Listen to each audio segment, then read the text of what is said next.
नाम पंचमी, ज्ञान पंचमी दोनों का अपना महात्म्य है। नाम पंचमी लोग दिवाली की छुट्टी के बाद आज से बिजनेस का एक नए रूप में प्रारंभ करते हैं, इसलिए यह नाम पंचमी के रूप में निरूपित हुआ है। ये तो एक दृष्टिकोण अलग है।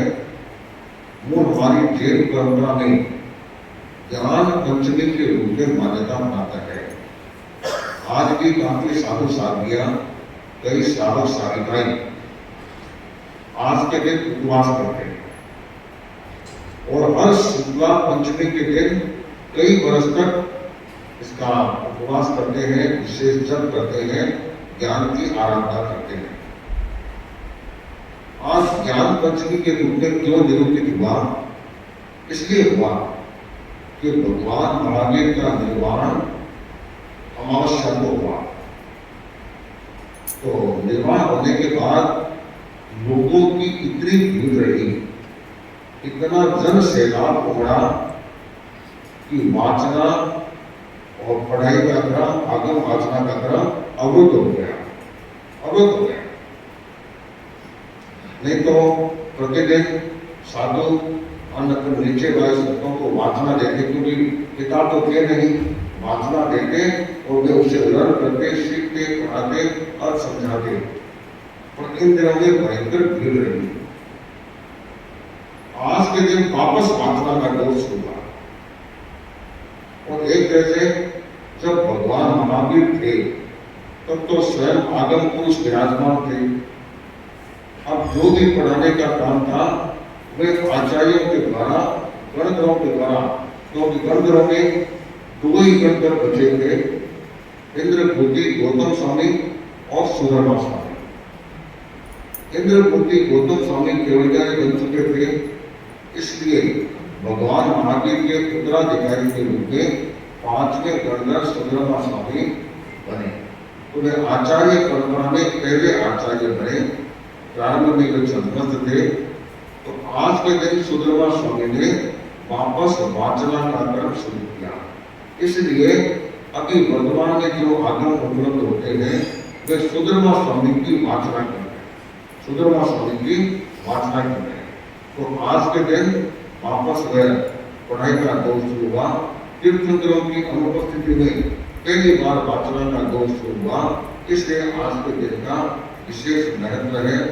कई जगह जहाँ बीकानेर आदि में उपाश्रय है, जोधपुर में है, उदयपुर में है, वहाँ उपाश्रय में यति लोग होते हैं जो आगम को भंडार से बाहर निकालते हैं और उनको बाहर पाटों के ऊपर जमाते हैं, कपड़े बिछा करके और करते हैं। इनके मंदिर माँ की परंपरा में सालों साल आते हैं, आगम को प्रणाम करते हैं और उन पर ज्ञान खाते में पैसा चढ़ाते हैं। उस जमाने में 10 पैसा, 20 पैसा, 25 पैसा, जिसको आज तो रुपया, 2 रुपया, 10 रुपया, जिसको जितना चढ़ना है वह गुल्लक रहता है, उसमें ज्ञान खाता, तो वह ज्ञान खाते में जाता है। तो वह सारे के सारे पैसों का स्वामी यदि लोग होते हैं और साल भर में उनको कोई प्रतियां दिखानी है, कोई कपड़ा खरीदना है और कोई व्यवस्था करके उस खर्चे से उनका काम चल जाता था। इस तरह से ज्ञान पंचमी का अपना महात्मा होता है। और हमारे साधु साथियों में जो नई पढ़ाई शुरू करता है, नई रचना शुरू करता है, नई अच्छी पुस्तक का प्रारंभ करता है, वह आज के दिन अच्छा समय देख करके आज के दिन उसका प्रारंभ करता है। तो इसलिए आज के दिन का हमारी जैन परंपरा में विशेष महत्व है और हम मान के चलते हैं कि ज्ञान किसको मिलता है कि जिसके पास ज्ञानावरणीकरण का क्षोभ है। ज्ञानावरणीकरण का क्षोभ कैसे होगा कि जब हम ज्ञान की महत्ता को प्रदर्शित करेंगे, ज्ञान का महत्व आनेंगे, ज्ञानी को सम्मान देंगे और उनका अपमान नहीं करे और पंडित की कुछ नहीं आता, कुछ है नहीं, अपने आप बहुत बड़ा समझता है, अगर ज्ञानी की आसाधना करता है। आसाधना करने से ज्ञानावरणीकरण का बंधन होता है, क्षोभ नहीं होता। क्षोभ होते होते एक दिन ऐसा आएगा कि जिस दिन ज्ञानावरणीकरण का सर्वथा क्षय हो जाएगा। जो क्षय होगा हमारे भीतर में केवल ज्ञान का आलोक प्रसारित होगा और हमारे भीतर में कोई भी अज्ञान का आवरण, अज्ञान का पर्दा वह नहीं रहेगा। इसलिए ज्ञान सीखना, ज्ञान का अनुमोदन करना, ज्ञान और ज्ञानी का समर्थन करना और ज्ञान को महत्व देना, यह हमारे जीवन के लिए बड़ा महत्वपूर्ण होता है और वह क्रम हमारे भीतर में होना चाहिए, अन्यथा हमारे लिए दुविधा खड़ी हो जाती है। एक बार भगवान महावीर विचरते विचरते राजस्थान की नगरी में पधार गए और आप जानते हैं जहाँ हजारों साधु साधियां होते हैं तो वहाँ 2-2, 3-3 घंटे तक रेला चलता ही रहता है। आप देखते हैं आचार्य प्रवर किसी शहर में पधारते हैं तो सुबह से लेकर के कभी 5 साधु आए, कभी 10 सत्या आई, कभी 3 सत्या आई, कभी 2 साधु आए, कभी 1 आए, ऐसे एक के बाद एक जिसकी जैसी स्पीड होती है वैसे दौड़ चलता रहता है, पूरा रास्ता घोड़ा हो जाता है। भगवान महावीर के साथ तो हजारों साधु साधियां होते थे, तो सैकड़ों की संख्या में टोले के टोले आगे से आगे जा रहे हैं। भगवान महावीर जल्दी पधार गए और पधार करके समोसर में विराजमान हो गए। लोग आते गए, समोसर में बैठते गए, भगवान की सेवा करते रहे। व्याख्यान में अभी तक देरी थी। पीछे से सुधर्मा स्वामी अपने सैकड़ों शिष्यों के साथ पधार रहे थे। गांव के पहले चौक में पधारे, शहर के वहां देखा 2 बालक तो 9-10 वर्ष के होंगे खेल रहे थे। जो एक गौतम स्वामी को देखा, संतों को देखा, वे दौड़ करके आए और वहां बैठ करके और गौतम स्वामी को वंदना की। गौतम स्वामी रुक गए। सामान्यतः रास्ते में इस तरह से वंदना नहीं की जाती, क्योंकि डिस्टर्बेंस होता है। कई बार हम चलते हैं, 2 हाथ डाले आंगने में और सामने वाले को पता नहीं चले तो बढ़ जाए, कई बार दिक्कत हो जाती है। इसलिए दूर से करना बहुत जरूरी है। हमारा 1 मिनट को मैं 15 कर सकता तो चलो कोई जरूरी है तो वैसा भी हो सकता है। तो बच्चे थे, तो बच्चों को देख करके तो बड़े से बड़े भी रुक जाते हैं। अभी आपको देख के आचार्य को बुलाते हैं तो बच्चा दर्शन कराने जाते हैं, वे भी बड़ी कृपा कराते हैं, रुक जाते हैं और दर्शन देते हैं। तो गौतम स्वामी भी रुक गए। उन दोनों बच्चों ने प्रणाम किया, चरण स्पर्श किया, शाखा पूछी और दोनों बच्चों ने, एक ने गौतम स्वामी का ये अंगुली पकड़ ली, एक ने ये अंगुली पकड़ ली। महाराज हमारे गले पधारो, बोझ से करो। छोटे बच्चे अपनी भाषा में, अपने रुबाब में बोले। गौतम स्वामी को बड़ा अच्छा लगा। गौतम स्वामी का अच्छा, तुम गोचे की अर्ज कर रहे हो, अभी तो देखो गोचे नहीं आएंगे, अभी तो हम शहर में जा रहे हैं, भगवान पढ़ाए गए हैं, फिर कभी अवसर होगा तो देखेंगे। कोई बच्चा बोलता है जिसको एकदम टाटस बना करके, सांस दे करके, उसको सांत्वना दे करके फिर चलना था। तो कहा कि तुम कौन हो, तुम्हारे पिताजी का नाम क्या है? हमारे पिताजी का नाम है जिनभद्र। जिनभद्र मानव चौक वाले? कहा मानव चौक वाले। अच्छा, वो तो मैंने उनको सावक के 12 व्रत आए, मेरे से ही सावक के 12 व्रतों को स्वीकार किया। उनके लड़के हो तो तुम दोनों भाई हो, हम दोनों ट्विंस हैं, हम दोनों साथ मिलते हैं, साथ पढ़ते हैं, साथ रहते हैं। अच्छा, गौतम स्वामी ने सोचा हमारे भी भगत का छोरा है, अच्छा है। क्या चाची उन दोनों को उपदेश देने लगे। देखो संसार में क्या है क्या नहीं है, स्थिति यह है, अपना कल्याण होता है वही अच्छा रहता है। जो अपने जीवन में अपने आत्मा का दमन करता है वही सबसे अच्छा होता है।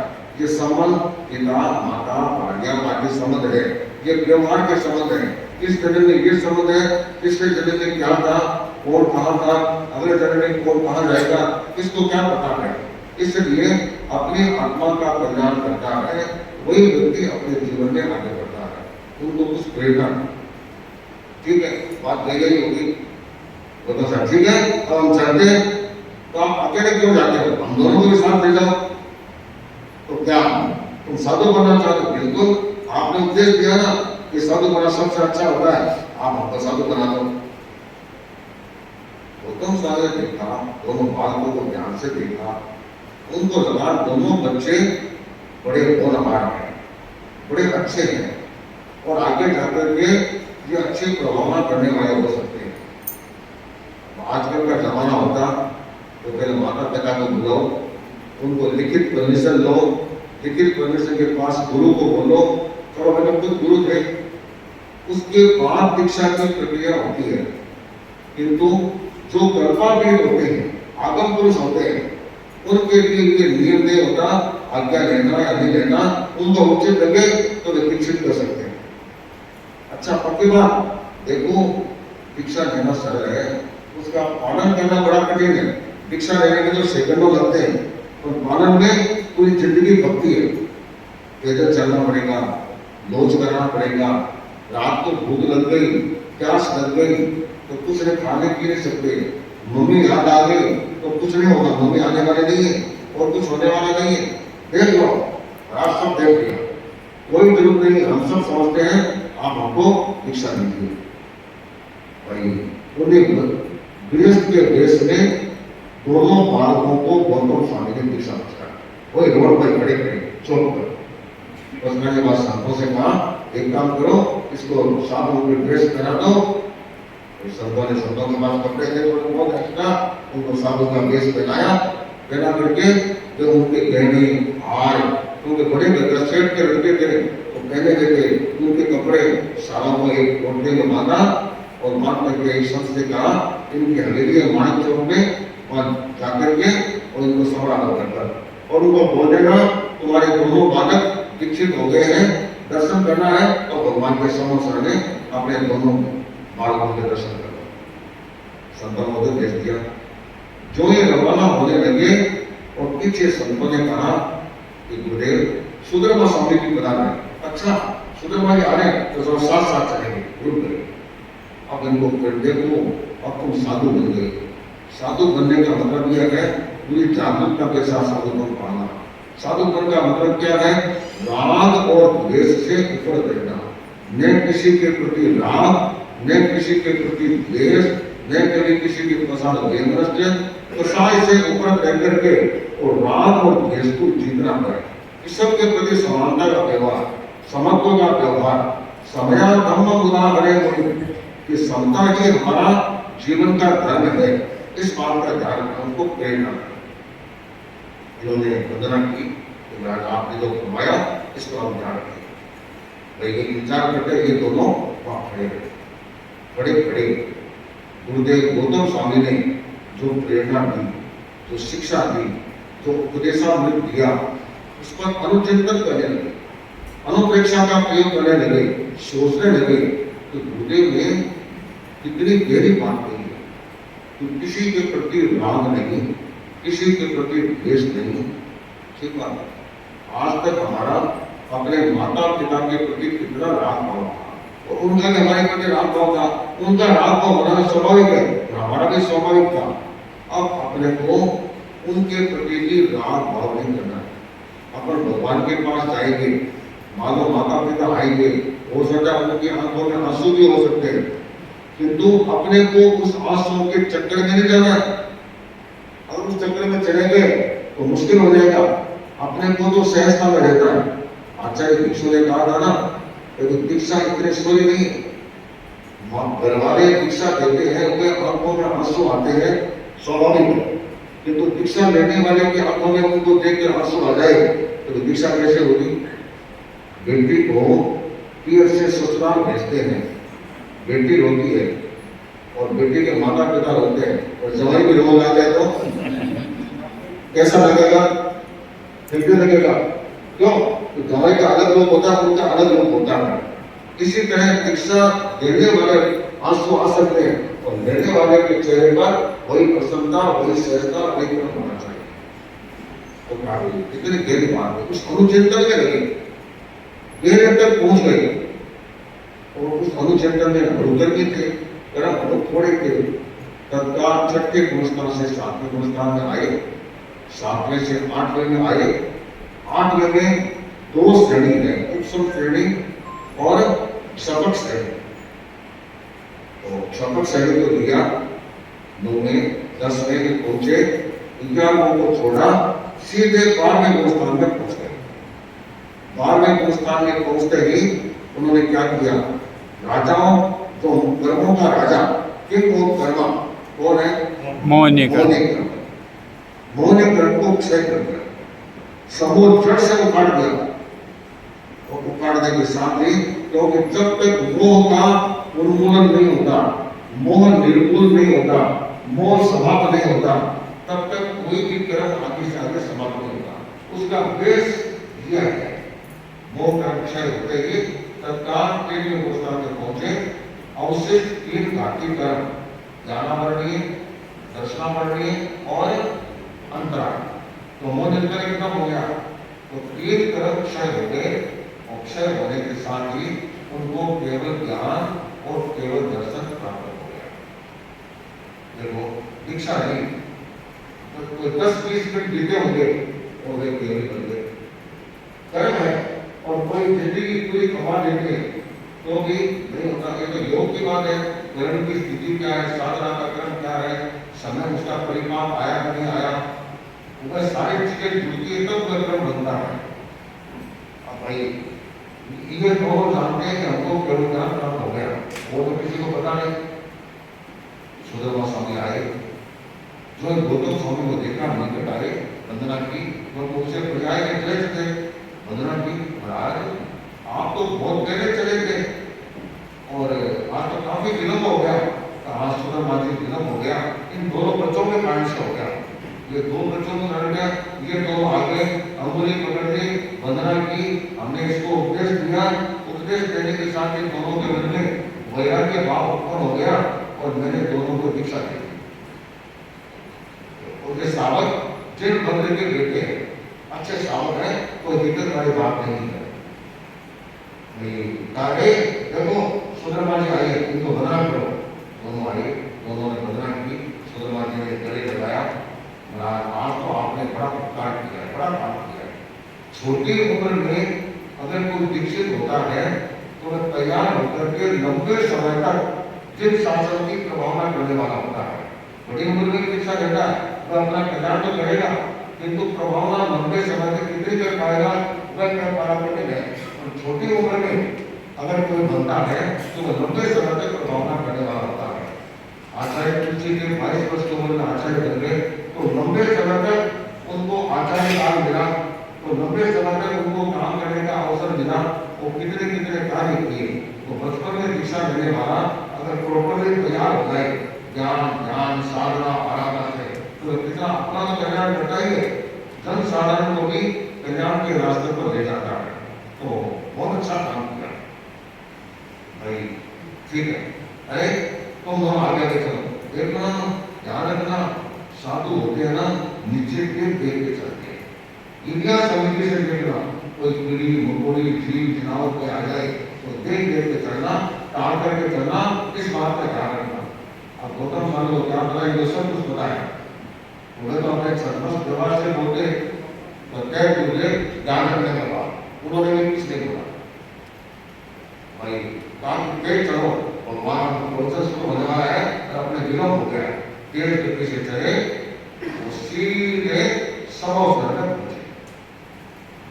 समोसर में पहुंचे तो गौतम स्वामी के दिमाग में विचार चला था कि दोनों बालक विकसित हुए हैं, तो दोनों बालकों को किसी अनुभवी संतों को सौंपना पड़ेगा, क्योंकि दोनों बालक एक कुछ जानते ही नहीं, पट्टी करने वाले कुछ नहीं आता है, चर्या के नियम भी पता नहीं है, तो कोई योग्य अनुभवी और वृत्तिधारी उनको सौंपना होगा, जिससे वे इसको अच्छे तरह से संभाल सके, अच्छे तरह से रख सके, संस्कार दे सके, चर्या के नियम बता सके और उनको परोस सके।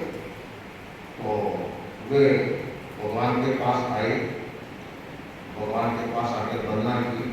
उन दोनों भगवानों, भगवान अपने वंदना करो, उन दोनों ने वंदना की, भगवान ने आशीर्वाद दिया।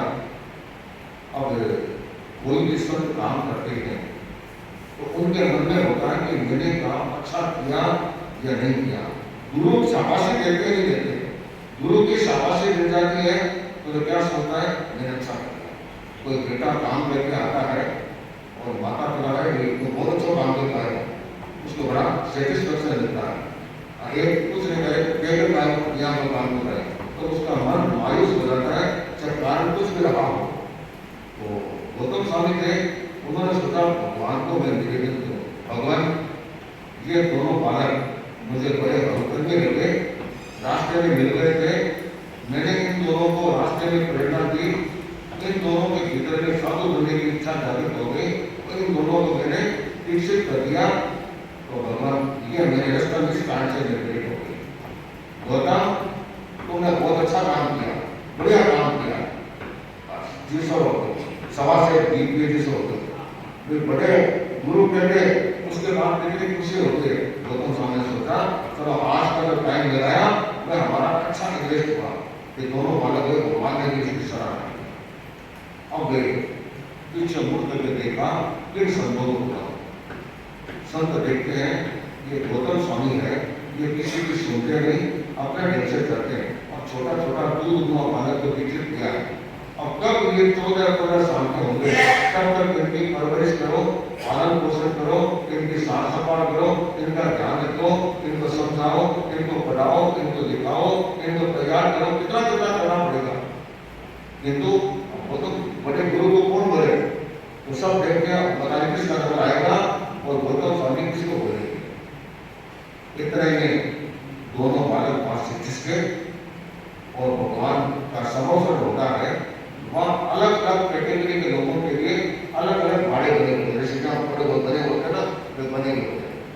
तो उसमें एक ऐसा स्थान था जहाँ पर केवल गाड़ी बैठते थे, एक ऐसी जगह थी जहाँ मने करीब गाड़ी बैठते थे, छद्मस्थानु बैठते थे, और एक साइड में चर्चावादी बैठते थे।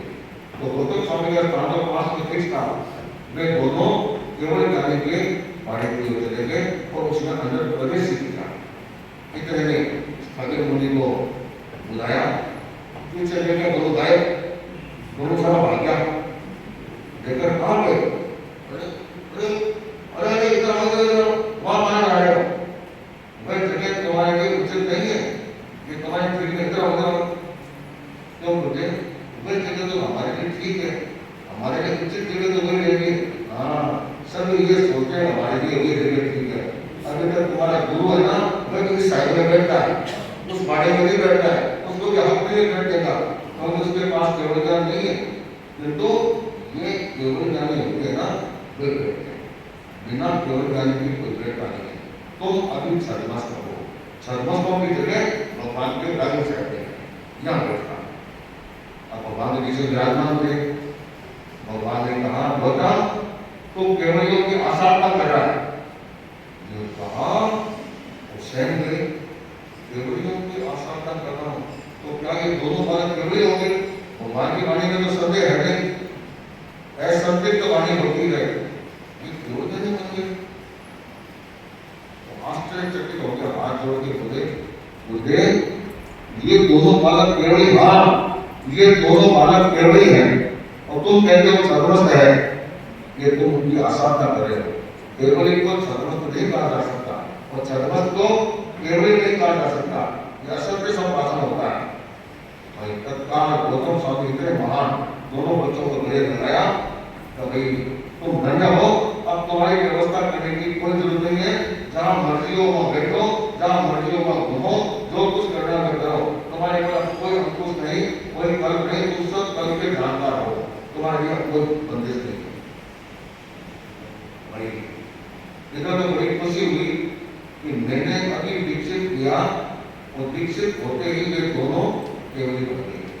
ये खुशी और एक तरफ हुआ कि गुरु तो नहीं रहेगा और छेटा पाएगा, गुरु तो गुरु रहेगा और छेटा पाएगा चिड़ेगा। मैं जिनको लाता हूँ वह तो केवली बन जाते हैं और मैं क्या हो गया मैं ठीक हो गई, मेरे को कुछ नहीं होता। तो एक तरफ खुशी कि मेरे चेहरे केवली बने, एक तरफ नाम खुशी, एक तरफ खिन्नता कि देखो मैं छद्मस्त का छद्मस्त, चेहरा मायूस हो गया। भगवान को उसके भाव भंगिमा समझ रहे थे, आते रहेगा भगवान देखो ये केवली बन गए और मैं ऐसे कैसा। बाकी होता गुरुदेव मेरे को भगवान मेरे को केवल ज्ञान क्यों नहीं होता? तो भगवान ने बहुत शॉर्ट में कहा छिन्नम श्रेयम दोयम, छिन्नम श्रेयम दोयम। गौतम तो स्नेह का छेद कर, स्नेह का त्याग कर, राग को छोड़, राग को छोड़ेगा तो तुम्हारे को केवल ज्ञान उत्पन्न होगा। मेरे केवल ज्ञान की प्राप्ति में बाधक है स्नेह, राग, अटैचमेंट, आसक्ति, ये मेरे लिए बाधक है। कई बार क्या होता है, राग होता है ना, कोई भी कार्य से हो जाता है, किसी के प्रति आसक्ति हो जाती है, राग हो जाता है, किंतु वह राग कितना उचित है कितना अनुचित है ये कौन सोच सकता है कि जिसके भीतर के विवेक होता है कि ये राग करना तो मेरे लिए ठीक रहेगा, ये राग करना मेरे लिए ठीक नहीं रहेगा, ठीक नहीं है उसको छोड़ दो, झटके नहीं, जो ठीक है उसको एडॉप्ट करो, उसको स्वीकार करो, अन्यथा अपने जीवन को ढंग से चलता है तो व्यवहार में भी सुखी होता है और आत्मा की दृष्टि से भी वह कर्म निर्जना को प्रशस्त कर सकता है।